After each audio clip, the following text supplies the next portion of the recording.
Fuck it. We're just gonna do this. How's it going, guys? And welcome back to the Black Metal Rebellion. I'm your host, Jesse Morgan, aka Slammerella, and today we are going to be doing another almost forgotten about horror movies to watch or avoid episode. I believe this is part 16 if I've been keeping up to date with putting the videos in the playlists properly. And yes, I have playlists on this channel of pretty much every series, so if you enjoyed a series, check the channel for a playlist of all of said series, starting from the first one to the latest one. And yeah, so with that being said, I have one more thing to address to the guy in my comment section, for whatever reason, who can't handle people having different dress styles to them or different opinions, or has a problem with thinking outside of social norms. There you go. That's for you, because I don't give a shit about social norms. Don't know what your problem is with guys wearing nail polish. Actors do it, dudes in bands do it, lots of artists do it, whether it's in music or movies or TV shows. A lot of guys wear guy liner too, so time to get over it. Anywho, that one's especially for you, since you couldn't handle the green. I figured you'd enjoy nice magenta or pink even better. Now let's move on to the main point of this episode. So, I got a stack of movies here for us to talk about today, and we're going to do so. So, hopefully you guys seen the first one. This is Happy Death Day 2. Happy Death Day to You. Basically continues on where the other movie left off, with the main chick waking up and realizing her adventure is not over. There is still a killer out there waiting to get her, and it's not who you'd expect, even more so than the first time around, because now they're fucking with alternate reality and time travel and alternate versions of certain people coming for other certain people. So yes, it does the whole typical Groundhog Day thing again, but with a little bit of a twist. I thought it was pretty good, just as good as the first one, maybe even better here and there. There's some laughs, there's some thrills, and mostly really, really good.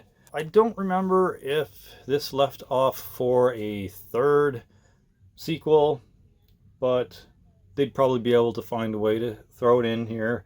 Maybe have one of the other main cast members have a spin-off and go from there.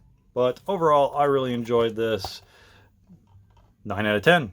A really, really good kind of James Wan Blumhouse film.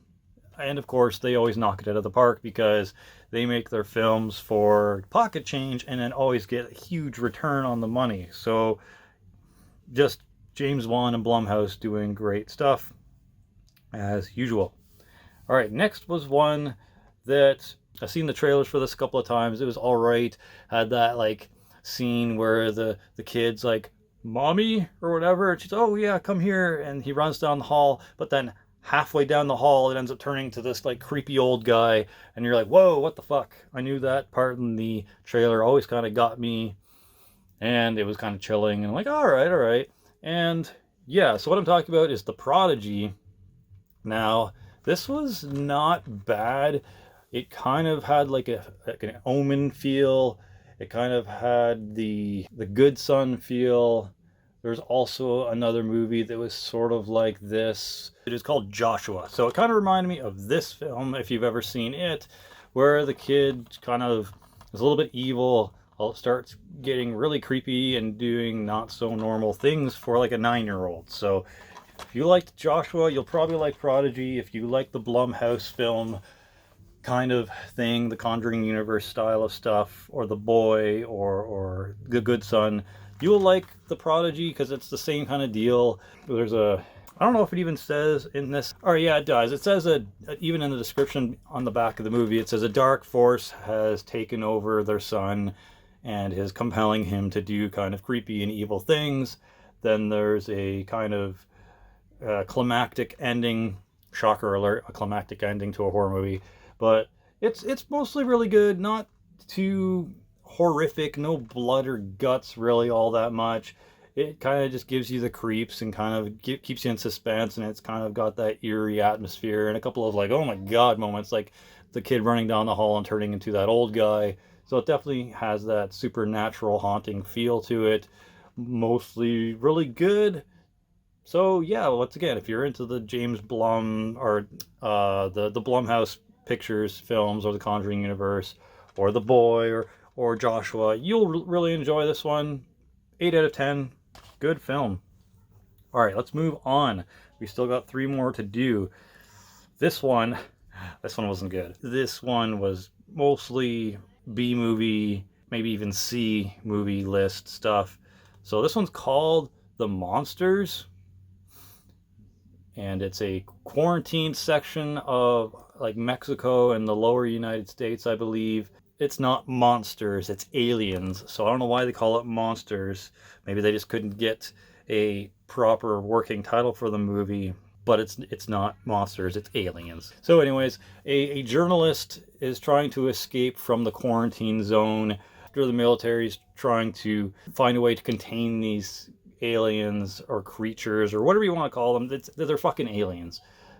But it follows a journalist trying to escape the quarantine zone with a shaken American tourist. So he's trying to escape with a chick, a love interest in the story. So those 2 people, and it's not the greatest. The acting's not that great. The storyline is kind of iffy. I wouldn't recommend this at all. The only reason we got it was because I think it was like $2.99 at our Shoppers Drug Mart in the small little DVD section. And we just wanted something new to watch, so we picked it up. Looked like it could potentially be interesting. The plot synopsis on the back seemed like it would have been okay. Yeah. So not good. I would give it maybe a 3.5 out of 10. The creatures looked okay. Like the creatures and the special effects were okay in this. There's definitely a way better version of this film in Skyline or whatever that movie was, Beyond the Skyline. Whatever that movie is where the aliens invade the city and end up taking over people's minds and turning them into like slaves and whatever. It's on Netflix, but yeah, not good. Worth, I guess, the $2 if you want to spend it and have a sci-fi film in your collection, but no, definitely not worth buying for any more than $2. Moving on, this one was actually really good. I enjoyed this one. Some people hate remakes. Some people don't mind remakes. Some people love remakes. Most people are against them for whatever reason. I kind of stand with John Campea on the fact that even if you don't like the remake, it doesn't hurt the original. You can still go back and watch the original. However, if the remake is great, now you have 2 good films, the remake and the original. So anyways, this is Pet Sematary, the remake.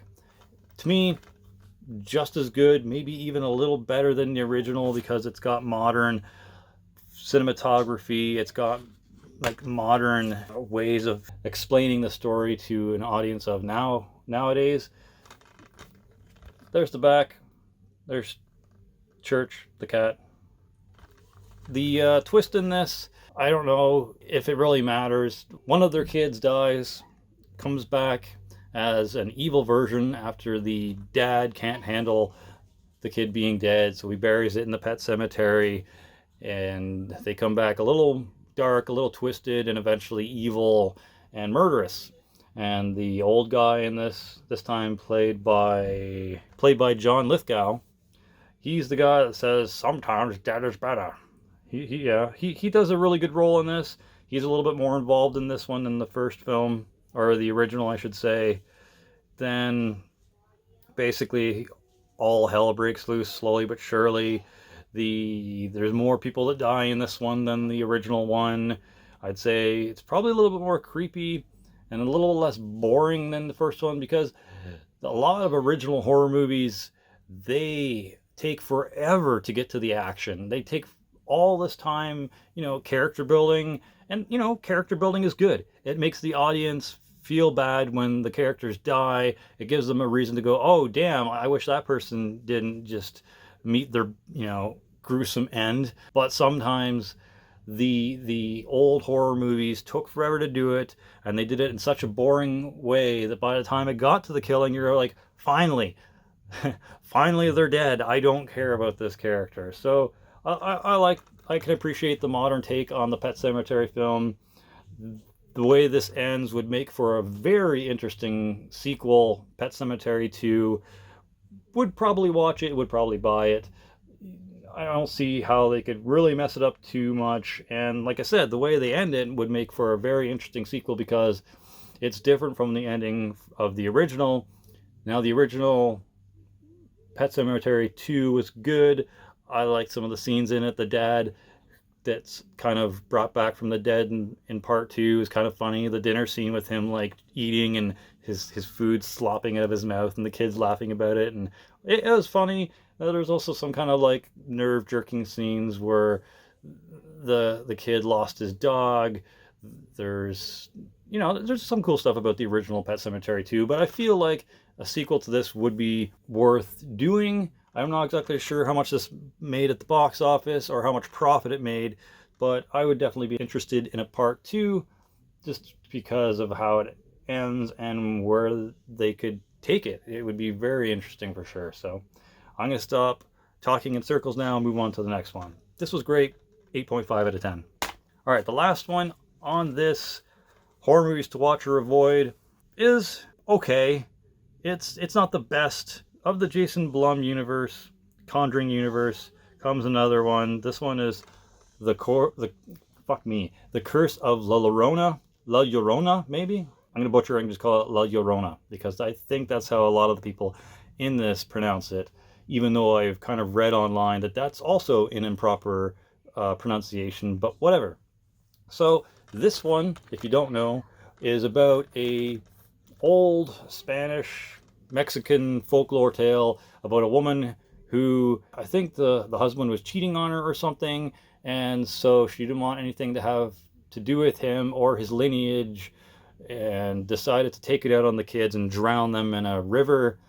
In modern times now, she's a ghost where if you let your kids get abused, or if your kids are abused by, I don't know.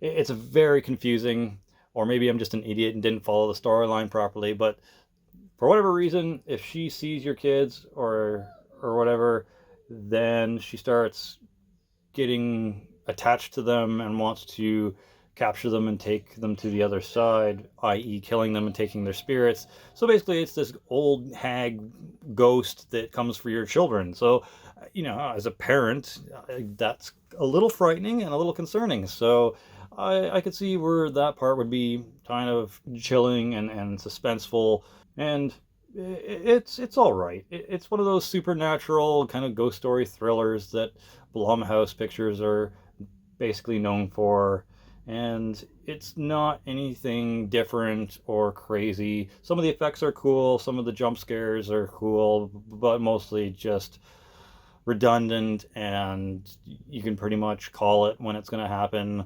The music lets you know when it's going to happen, basically.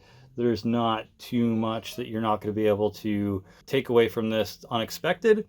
But if you like the paint by numbers, supernatural kind of horror films, you should probably like this. The only big issue with this that I've seen online is that a lot of the tale or story is misrepresented. The pronunciation of the name isn't done properly or something in here. As someone who has no culture, just your typical white dude, I found this entertaining, and the story behind it and name sounded fine to me. So I didn't have anything ruined by this James Wan film, Blumhouse film, both, whatever. So to me, it was good. It wasn't, the best supernatural horror film in the world, but considering it was made by the dudes from the Conjuring universe, I had to get it. It was obviously going to be on my list of horror films to pick up. I can't remember what we paid for it. Probably wasn't like too much. It was probably only like $16 or $18.99. So it was worth it for us. I know the wife likes these supernatural horror films, ghost story type things. We actually picked up a copy of Scary Stories to Tell in the Dark, so we'll be watching that soon, and that'll be in an upcoming horror movies to watch or avoid episode, but not bad. I'll give it a 6.5 out of 10. Not the best from the Conjuring universe, but probably not the worst. I need to go watch The Nun again, speaking of the worst in the series, but yeah, still recommend if you're into that kind of stuff. Not bad. So anyways, hopefully you guys found some new stuff to check out. If you've seen some of these movies, let me know in the comment section below. Give me your thoughts on them if you have seen them. Let me know if there's any of these that you have interest in seeing. If you haven't seen them yet, don't see that one. You probably never even heard of it. It's just a random buy from the dollar section of a fucking Shoppers Drug Mart. So anyways, that's it, guys. Cheers. And I guess if you haven't seen Joshua, go check out Joshua, because that was also a good one. That's it. For Glory, for the Rebel Alliance, Slimerella out.